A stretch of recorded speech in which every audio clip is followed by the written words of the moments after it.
Students, कल हमने आपको सपोर्ट साइकोलॉजी, इट्स एप्लीकेशन और मोटिवेशन का कंसेप्ट दिया था। Motivation as per Crooks and Stein is any condition that might emerge and direct our actions, जो हमारे एक्शंस को एक दिशा दे, जो हमारे अंदर एक अर्ज पैदा करे, एक क्यूरियोसिटी पैदा करे, एक तड़फ पैदा करे। According to Alderman, motivation is the general level of arousal to action in an individual. किसी एक्शन के लिए हमारे अंदर जो है एक खलिश जागे, एक क्रेज जागे, एक चाहत जागे, एक इंट्यूशन सी हो कि मैंने yes I have to do it, yes मैंने ये करना है, यस मैंने वहाँ जाना है, यस मैंने। अब वो अंदर से एक उसको क्यूरियोसिटी जो है एक पैदा हो जाती है कि मैंने ये करना है। According to Sage, motivation means drive to strive. किसी चीज़ को हासिल करने के लिए जो तड़प हमारे अंदर पैदा होती है, दैट इज मोटिवेशन। दूसरा, कल की वीडियो में मैंने आपको बताया था कि मोटिवेशन बेसिकली इसकी दो टाइप्स हैं, इंट्रिंसिक एंड एक्सट्रिंसिक। ये ऑब्जेक्टिव टाइप में भी पूछा जा सकता है कि intrinsic motivation is also called as, extrinsic motivation is also called as. Intrinsic motivation को हम इंटरनल मोटिवेशन या बायोलॉजिकल मोटिवेशन भी कहते हैं। ये अपने आप पैदा होती है अंदर से, और ये एक तरह की फोर्स है। जैसे कोई अंदर से उसको एक चाहत आती है कि मैंने बाकी तमाम खिलाड़ियों से अच्छी अपनी परफॉर्मेंस दिखानी है। दूसरा आता है extrinsic motivation. Extrinsic motivation is an external motivation, और ये तब होता है जब किसी आदमी को कुछ करने के लिए मजबूर किया जाए। जैसे उसको ये बोला जाए दूसरे के मुकाबले में, यार तू नालायक है, तू कर ही नहीं सकता, देख उसने कर दिया, तू नहीं कर सकता। वो कहेगा नहीं मैं कर सकता हूँ, मैं करके दिखाऊंगा आपको। तो हमने उसको किसी कंडीशनिंग करके किसी चीज़ से दबाव डाला उसको, या देख जो ये चीज़ हासिल करेगा, जो इतने % मार्क्स लेगा, उसको ये गोल्ड मेडल मिलेगा, उसको ये ट्रॉफी मिलेगी, उसको ये सर्टिफिकेट मिलेगा। तो आप देखेंगे उस मेडल के लिए, उस ट्रॉफी के लिए, उस एक अवार्ड के लिए, उस नाम के लिए वो जो है जी जान अपने लगा देता है कि मैंने वो अचीव करना है। लेकिन हमने बाहर से किसी फोर्स से उसको मोटिवेट किया, दैट इज एक्सट्रिंसिक फैक्टर। वो पनिशमेंट भी हो सकता है, वो रिवॉर्ड भी हो सकता है, वो ट्रॉफी भी हो सकता है, वो कुछ भी हो सकता है। अब motivation is always extrinsic when external force positive और negative produces behavioural change. Motivation हमेशा एक्सटर्नल या एक्सट्रिंसिक मानी जाएगी जब कोई पॉजिटिव या नेगेटिव। अगर अवार्ड से उसको मोटिवेट किया गया तो पॉजिटिव, अगर कहा कि अगर तूने ऐसा नहीं किया ना तो तुझको घर से निकाल देंगे, ये नेगेटिव है। तो नेगेटिव से हुआ या पॉजिटिव से हुआ, लेकिन एक्सटर्नल किसी फोर्स से हुआ, तो दैट इज एक्सटर्नल मोटिवेशन। जैसे आपने पढ़ा है कि पॉजिटिव मोटिवेशन और नेगेटिव मोटिवेशन। अब टेक्निक्स क्या है मोटिवेशन की? सबसे पहले एक गोल सेट किया जाता है। जैसे मैं बार बार आपके लिए भी गोल सेट करता हूँ, मैं हर साल अपनी क्लास में ये गोल सेट करता हूँ कि जो बच्चा 90% से अबव मार्क्स लेगा, मैं उसको अपने पॉकेट से 1000 रुपीज़ प्राइज़ दूंगा और अनाउंस करता हूँ, और जो है मेरी कमिटमेंट रहती है। और बच्चों ने किया है ऐसा। जब मैं EVS क्लास ले रहा था तो अभी तक मेरा स्टैंडिंग रिकॉर्ड है कि 100 में से 98 मार्क्स जो है एक बच्ची ने लिए हैं।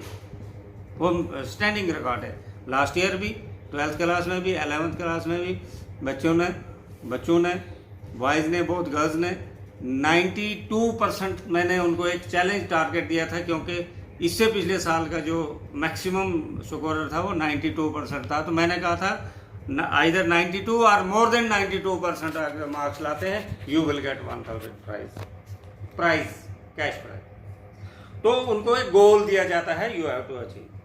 दूसरा है प्रेजेंस ऑफ अपोजिट सेक्स, लड़के को साथ में लड़की के साथ कंपटीशन करवाना। देखते हैं जरा वो लड़की, तो लड़कियों से आगे निकलता है या पीछे रहता है। अपोजिट सेक्स को देखकर वो ज़्यादा उसको एक क्रेज आती है, वो एक मोटिवेशन। अब एग्जाम में अभी रिजल्ट निकलता है तो आप देखते हैं न्यूज़ वाला बोलता है लड़कियों ने जी लड़कों को पिछाड़ दिया, साइंसेज में लड़कों ने लड़कियों को पिछाड़ दिया।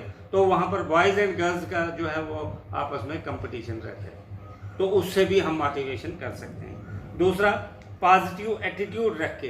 पॉजिटिव एटीट्यूड क्या होता है? Yes I can do it, yes I will do it. बिल्कुल, मतलब उसने यस ही बोलना है, नो वाली बात उसके नहीं है। जैसे आर्मी में सिखाया जाता है, बेल्ट फोर्सेस में, पैरा फोर्सेस में, यस सर, आप ऐसा कर सकते हैं, यस सर। कितना होता है वो काम, दैट इज सेकेंडरी क्वेश्चन, लेकिन पहले ये है यस सर। फिर है वर्बल कमेंट्स। वर्बल कमेंट्स क्या होता है? जैसे कोई काम कर रहा है तो उसको अप्रिसिएशन दी जाए, वेरी गुड, शाबाश, गो फॉरवर्ड, वेल डन। ये कुछ वर्ड्स होते हैं जिससे उसको प्रेरणा मिलती है, हौसला अफजाई होती है, और फिर उसका और दिल बढ़ता है। वही प्रेरणा हमें भी मिलती है अगर आप वीडियो देखकर कमेंट्स दे दो या व्यू ही कर दो। आप लोग ना व्यू करते हो, ना कमेंट्स देते हो, ना अप्रिशिएट करते हो। हमें ऐसे लगता है कि पता नहीं कौन सी हवा में मैंने तीर मारा है, वो तीर कहीं लगा भी कि नहीं लगा, कोई पता नहीं चलता है। आप लोग पता नहीं कौन सी गहरी नींद में सोए हैं, ना कोई व्यू करता है, ना कोई कमेंट्स देता है, ना कोई क्वेश्चन पूछता है। बिल्कुल राम बन नहीं है, आराम बन है, आराम से सोए हुए हैं, मस्त मलंग होकर। तो तीसरा है positive self talks. Positive self talks के लिए एक अमेरिका के बॉक्सर थे मोहम्मद अली। उसकी हैबिट क्या थी? वो अपने आप को कहता था yes I am the best. हम क्या करते हैं? किसी हीरो की फोटो अपनी पॉकेट में रखते थे, अपनी नहीं रखी।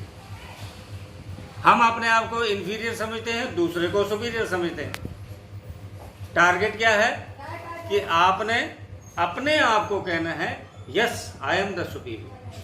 हाँ, सेल्फ टॉक इसको कहते हैं। तो ये मोहम्मद अली जो बॉक्सर था, ये जब भी खेलने के लिए जाता था तो अपने आप से बोलता था yes I am the greatest, मैं सबसे सुपीरियर हूँ, सबसे ग्रेटेस्ट। ऐसी जो है करने से हम मोटिवेट कर सकते हैं। Now comes importance of motivation. Importance क्या मोटिवेशन की? Physical fitness.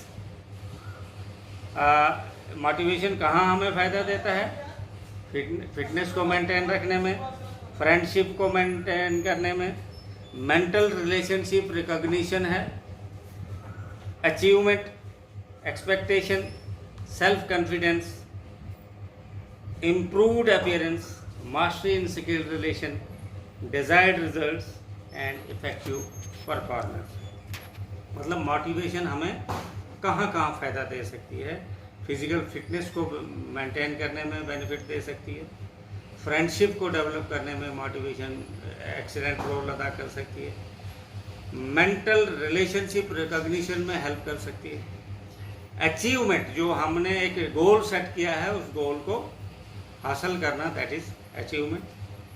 आपकी एक्सपेक्टेशन क्या है, उस एक्सपेक्टेशन पर खरे उतरना या उस एक्सपेक्टेशन को प्राप्त करना, सेल्फ एस्टीम या सेल्फ कॉन्फिडेंस उसका जो है रेज होना, उसकी अपीयरेंस से ही बॉडी लैंग्वेज जिसको बोलते हैं, बॉडी लैंग्वेज ही उसकी लगे कि हाँ जी ये कॉन्फिडेंस है। जैसे आम बोला जाता है इंटरव्यू में जाते हो या कभी डिबेटिंग कर रहे हो या डिस्कशन कर रहे हो तो आई कांटेक्ट बना के अगर आप करते हैं तो it means you are confident. अगर आप आई कांटेक्ट बना के नहीं बात कर पा रहे हो तो इसका मतलब आप कॉन्फिडेंट नहीं। आपकी स्किल में सिर्फ स्किल ना हो बल्कि उस स्किल में महारत हासिल हो, मास्टरी हासिल हो, पूरी प्रोफिशिएंसी हो,